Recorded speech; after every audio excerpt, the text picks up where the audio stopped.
Good morning, beautiful people. This is the day the Lord has made. Let us rejoice and be glad in it.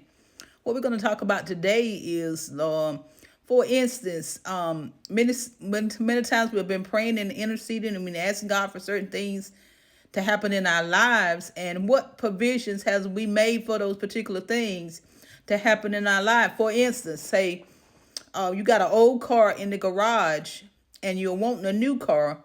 So what you have to do is go and get that old car out of the garage, have the record people to come pick it up or sell it for scrap metal or whatever, and get it out of there and clean out that garage so you can get prepared for your new car to be pulling in your driveway.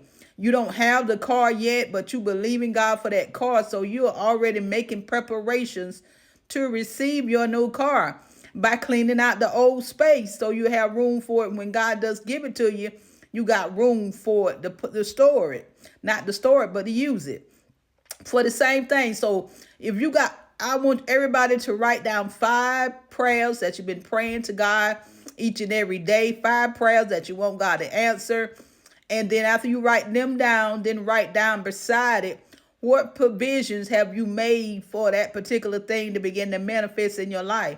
For example, if you want to be, you're single, you want to be married, have you got your finances together? Have you got your credit score? Or have you if you got your own home, have you made provisions for that man that whenever God give you that man that he's gonna move in there with you?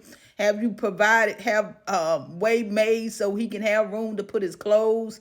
He'll have room to put in his particular items. Have you gone and cleaned out your room or whatever? Have you did this particular things to get ready for the new spouse that God wants to bring you? And we don't really think about those things. We always think about them things at the last minute or where you're going to live at. Have you ever thought about that moving from where you're living at now and moving somewhere else? Have you ever considered it? And so we got to consider all of those things.